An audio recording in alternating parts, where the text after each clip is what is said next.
నెల్లూరు నగరంలోని పుట్టవీధిలో వైసీపీ యువజన విభాగం నాయకులు పి సాకేష్ రెడ్డి నివాసానికి వైఎస్సార్ కాంగ్రెస్ పార్టీ నెల్లూరు జిల్లా అధ్యక్షులు కాకాని గోవర్ధన్ రెడ్డి, వైసీపీ నెల్లూరు నగర నియోజకవర్గ ఇన్ఛార్జ్ ఎమ్మెల్సీ పర్వత రెడ్డి చంద్రశేఖర్ రెడ్డి, నగర వైసీపీ నాయకులతో కలిసి వెళ్లి పరామర్శించారు.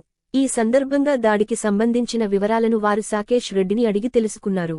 సాకేష్ రెడ్డిపై జరిగిన దాడి హేయమైన చర్య అని జిల్లా అధ్యక్షులు కాకాని గోవర్ధన్ రెడ్డి అన్నారు.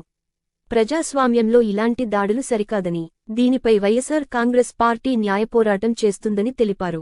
ఈ సందర్భంగా ఎమ్మెల్సీ పర్వత రెడ్డి చంద్రశేఖర్ రెడ్డి మాట్లాడుతూ, తెలుగుదేశం పార్టీ నేతలు సాకేష్ రెడ్డిని తీవ్రంగా కొట్టి విచక్షణారహితంగా గాయపరచి హత్యాయత్నానికి పాల్పడడం హేయమైన చర్య అన్నారు. సభ్య సమాజం తలదించుకునేలా ఈరోజు సాకేష్ రెడ్డిపై దాడి జరిగిందని అన్నారు. ప్రశాంతతకు మారుపేరైన నెల్లూరు జిల్లాలో ఇలాంటి దాడులు సరికాదన్నారు. అధికారం శాశ్వతం కాదన్న విషయాన్ని తెలుగుదేశం పార్టీ నేతలు గుర్తుపెట్టుకోవాలని హెచ్చరించారు. సాకేష్ రెడ్డిపై దాడి చేసిన వారిపై పోలీసులు చర్యలు తీసుకునేంతవరకు వైఎస్సార్ కాంగ్రెస్ పార్టీ న్యాయ పోరాటం చేస్తుందని హెచ్చరించారు. తెలుగుదేశం పార్టీ ఇలాంటి దాడులను ప్రోత్సహిస్తే భవిష్యత్తులో ఆ పార్టీ తగిన మూల్యం చెల్లించుకోక తప్పదని హెచ్చరించారు. ఈ కార్యక్రమంలో వైఎస్సార్ కాంగ్రెస్ పార్టీ కార్పొరేటర్లు వేలూరి మహేష్, కరిముల్లా, నీలి రాఘవరావు, కామాక్షిదేవి, జయలక్ష్మి, సీనియర్ నాయకులు హంజా హుస్సేని, మల్లి నిర్మల, కోటేశ్వర రెడ్డి, మున్వర్, రఘు, మా బాషా, కిషన్, మహేష్, సందాని, శేషసాయి తదితరులు పాల్గొన్నారు.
సంబంధించినటువంటి యువజన విభాగం లీడర్ సాకేష్ మీద జరిగినటువంటి దాడి చాలా బాధాకరం.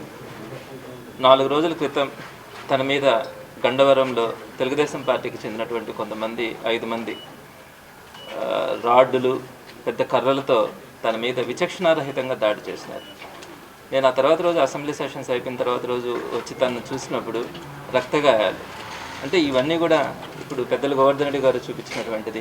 తల మీద ఇంత దారుణంగా తల పగిలి ఇక్కడ కణితి మీద ఫ్రాక్చర్ అయ్యి ఇటువంటి పరిస్థితుల్లో ప్రాణాపాయమైనటువంటి స్థితిలో తన మీద అక్కడ దాడి జరిగినప్పుడు అక్కడ ఎవరు కూడా మనుషులు లేకున్నా కూడా తను ఒంటరిగా అక్కడ మళ్ళీ ఇంకొక వెహికల్లో తను నెల్లూరు దాకా రావడం, అపోలో హాస్పిటల్లో చేరడం, ఇంత పెద్ద ఇష్యూ.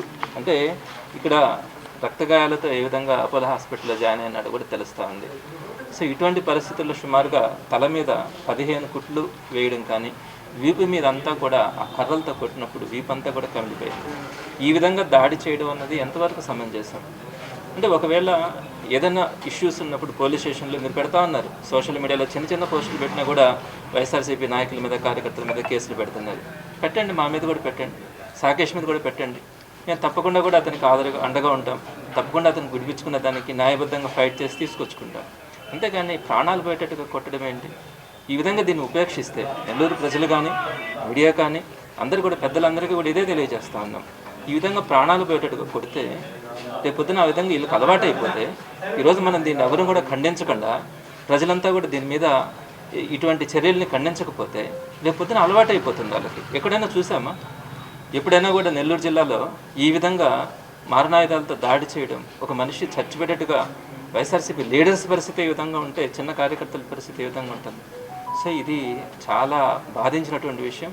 తప్పకుండా పెద్దలు గోవర్ధన్ రెడ్డి గారు చెప్పినట్టుగా సాకేష్కి సంబంధించి ఎట్లాంటి పరిస్థితుల్లో కూడా ఆ అబ్బాయికి పూర్తిగా అండగా ఉండడం కానీ, దానికి సంబంధించినటువంటి లీగల్ ఇష్యూస్ కానీ, పోలీస్ ఇష్యూస్ కానీ అన్నిటినీ కూడా తీసుకోవడం, తనకి ఎలాంటి ఇబ్బంది రాకుండా, అదేవిధంగా వైఎస్ఆర్సీపీకి సంబంధించినటువంటి ఏ లీడర్కి కానీ, ఏ కార్యకర్త జోలికి కానీ తెలుగుదేశం వాళ్ళు వచ్చి ఇటువంటి పరిస్థితులు కానీ తీసుకెళ్తే రాబోయే రోజుల్లో ఇప్పటికే 6 నెలలకే ప్రజల్లో ఒక గబ్బు పెట్టారు.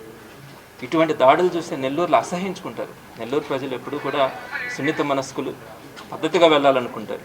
నిజంగా మారణాయుధాలతో దాడి చేయడం ఏంటి? మనుషులను చంపాలనుకోవడం ఏంటి? ఎంతవరకు సమంజసం? మీ పార్టీలో చేరకపోతే చంపేస్తారా? ఎంతమందిని చంపుతారు? ఈ సంస్కృతి ఉందా ఎప్పుడైనా నెల్లూరులో? ఆలోచించాలి, మంత్రి గారు కూడా ఆలోచించాలి. ఇది కరెక్ట్ కాదు.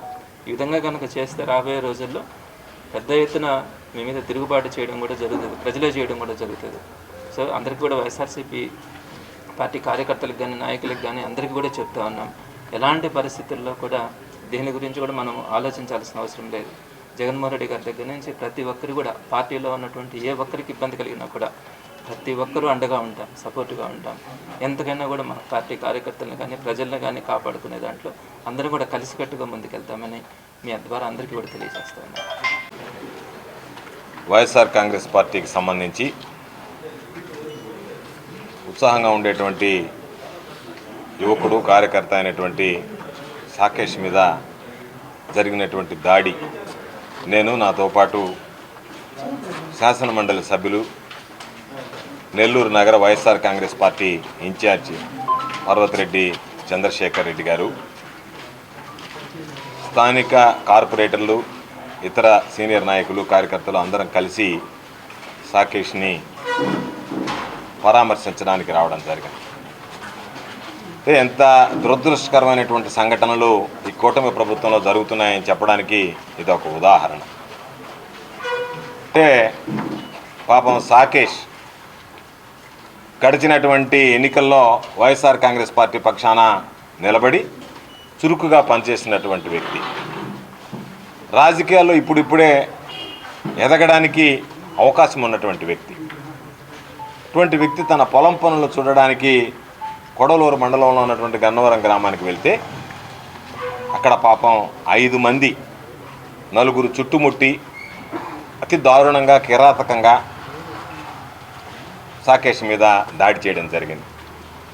ఈ ఫోటోలు చూస్తేనే హృదయ విదారకమైనటువంటి ఫోటోలు. పాపం దాడి ఏ స్థాయిలో జరిగింది అనేటువంటి దాని మీద ఈరోజు వచ్చి చూస్తే నిజంగా ఇవి మానవ మృగాలా తెలియనటువంటి పరిస్థితి. దాడి చేసినటువంటి వ్యక్తులు ఎంత పెద్ద పదాలు వాడినా సరే అవి చిన్నవే. ఒంటి నిండా ఇప్పటికీ పాపం కమిలినటువంటి గాయాలు ఉన్నాయి. కుడి చెయ్యి 2 దగ్గరలా ఫ్రాక్చర్ అయింది, దానికి ఈరోజు కట్టుకట్టి ఈరోజు అది. దానితో పాటు పాపం తల మీద 15 కుట్లు పడ్డాయి. తల మీద 15 కుట్లు పడితే, తీవ్రంగా దాడి చేస్తే, హతమార్చేందుకు ప్రయత్నం చేస్తే దానికి సంబంధించి పోలీసులు వేసినటువంటి సెక్షన్లు 324. అంటే ఇక మనిషి చనిపోయినా, మనిషిని చంపేసినా దాడి చేసి తెలుగుదేశం పార్టీకి సంబంధించినటువంటి వాళ్ళు, వైఎస్ఆర్ కాంగ్రెస్ పార్టీ వాళ్ళని చంపేసినా ఇటువంటి సెక్షన్లు ఏ విధంగా ఉంటాయనేటువంటిది ఈరోజు మనం ప్రత్యేకంగా చెప్పాల్సినటువంటి పని లేదు. కాబట్టి ఈరోజు ఇంత దారుణమైనటువంటి దాడి జరిగితే కేవలం తెలుగుదేశం పార్టీ నాయకులకు సరెండర్ కాలేదని, తెలుగుదేశం పార్టీ నాయకులకు జీ హుజూర్ అనలేదని, తెలుగుదేశం పార్టీ నాయకుల దగ్గరికి వెళ్ళి మోకరెళ్ళలేదని మేము ఈ విధంగా దాడులు చేస్తామనంటే దానికి సంబంధించినటువంటి పోలీసులు వంతపాడతా నీరు గార్చేటువంటి సెక్షన్లు వేస్తే ఈరోజు జిల్లా ఎస్పీ గారికి ఒకటే చెప్తున్నాం, జరిగినటువంటి పొరపాటును సవరించండి. ఎవరైతే కొడవలూరు సిఐగా పనిచేసినటువంటి సురేంద్రబాబు ఎవరైతే ఈరోజు వెళ్ళి అయ్యా మాకు ప్రాణహాని ఉంది, మా మీద దాడి జరిగేటువంటి అవకాశం ఉంది అని చెప్పి పాపం వెళితే వాళ్ళని బూతులు తిట్టినటువంటి పరిస్థితి. కాబట్టి వెంటనే ఆ సిఐ మీద విచారణ జరిపించండి, సిఐ మీద చర్యలు తీసుకోండి. దానితో పాటు ఉన్నటువంటి సెక్షన్లు ఆల్టర్ చేయకపోతే అటు ఆ సిఐ మీద ప్రైవేట్ కేసు వేస్తాం, అదేవిధంగా జరిగినటువంటి ఘటనలకు సంబంధించినటువంటి ఖచ్చితంగా కేసులు వేసేటువంటి విధంగా కోర్టును ఆశ్రయించడం జరుగుతుంది. అందరూ గుర్తుంచుకోవాల్సింది, ఎవ్వరం గడిచి బతికినటువంటి వాళ్ళం లేమి సమాజంలో. నిన్నటి వరకు వైఎస్ఆర్ కాంగ్రెస్ పార్టీ అధికారంలో ఉన్నది, ఈరోజు తెలుగుదేశం పార్టీ కూటమి ప్రభుత్వం అధికారంలో ఉండొచ్చు, రేపు మరలా కూటమి ప్రభుత్వం ఏ విధంగా పనిచేసింది అనేటువంటిది గడిచినటువంటి 5 నెలల్లోనే పెదవి విరిచేటువంటి పరిస్థితి ఏర్పడింది ప్రజలు. కాబట్టి అటువంటి పరిస్థితిలో ఈరోజు మరలా వైఎస్ఆర్ కాంగ్రెస్ పార్టీ ప్రభుత్వం ఏర్పడిన తర్వాత దాడి చేసినటువంటి వ్యక్తులను విడిచిపెట్టడం, దాడి చేసినటువంటి వ్యక్తులకు వంతపాడినటువంటి పోలీసు అధికారులను విడిచిపెట్టడం. కాబట్టి మేమందరం జిల్లా ఎస్పీ గారి దగ్గరికి వెళ్ళి జిల్లా ఎస్పీ గారిని ఆ రోజు కార్యాలయాన్ని ముట్టడించే లోపలే దీనికి సంబంధించినటువంటి ఏదైతే న్యాయపరమైనటువంటి సెక్షన్లు ఉంటాయో వాటి ప్రకారం వేసి చర్యలు తీసుకోవాల్సిందిగా డిమాండ్ చేస్తున్నాం. తప్పనిసరిగా వైఎస్ఆర్ కాంగ్రెస్ పార్టీ శ్రేణులకు అండగా నిలుస్తాం. ఈ జిల్లాకు సంబంధించి అన్నీ ఏదైతే ఉన్నాయో నమోదు చేసుకుంటున్నాం. వాటన్నిటి మీద కూడా రేపు వచ్చిన తర్వాత పరిశీలిస్తే అధికారులు ఉద్యోగాలు పోతాయి, అధికారులు జైళ్ళకు పోతారు. ఈరోజు చేసినటువంటి వాళ్ళకి ఎవరైతే మితిమీరి వ్యవహరిస్తున్నారో వాళ్ళందరికీ శిక్ష పడుతుంది. కాబట్టి ఈరోజు ఆలోచన చేయాల్సింది, మంత్రిగా ఉన్నటువంటి వ్యక్తి నేతృత్వం వహిస్తున్నటువంటి ప్రాతినిధ్యం వహిస్తున్నటువంటి నెల్లూరు సిటీ నియోజకవర్గానికి సంబంధించి నీ కింద పనిచేసేటువంటి వాళ్ళు ఇటువంటి హేయమైనటువంటి దుందుడుకి చర్యలకి దాడులకి పాల్పడుతుంటే వాటిని ఖండించి ఏదైనా ఎక్కడ జరిగినా సరే దీన్ని జాగ్రత్తగా చూడండి అని చెప్పి ఇవ్వాల్సినటువంటి నువ్వు ఈరోజు దాన్ని పట్టించుకోకుండా నారాయణ గారు మీ ఇష్ట ప్రకారం మీరు చేయండి, వాళ్ళని తీసుకొచ్చి నాకు అప్పచెప్పండి, నాకు అప్పచెప్తే చాలు అన్నట్టుగా. రాజకీయాల్లో నారాయణ ఒకసారి ఓడిపోయాడు, ఒకసారి గెలిచాడు. కానీ నారాయణ గారు గుర్తుపెట్టుకోవాల్సింది ఎప్పుడు కూడా రాజకీయాల్లో ప్రజలకు సంబంధించి వాళ్ళని అభిమానంతో ఆకట్టుకొని చెప్పి రాజకీయాల్లో కొనసాగాలి తప్ప దాడులు దౌర్జన్యాలు చేసి వాళ్ళందరినీ తీసుకొచ్చి నాకు సరెండర్ చేయండి అనేటువంటి విధంగా మాట్లాడడం, సరెండర్ చేసేటువంటి విధంగా వీళ్ళు ఆయన దగ్గర మెహర్బానీ కోసం మెప్పు కోసం ప్రయత్నించడం సరైనటువంటి పద్ధతి కాదు. వైఎస్ఆర్ కాంగ్రెస్ పార్టీ కార్యకర్తలకు అండగా నిలుస్తాం. సాకేష్ విషయంలో మరలా చెప్తున్నాం, దీన్ని విడిచిపెట్టాం.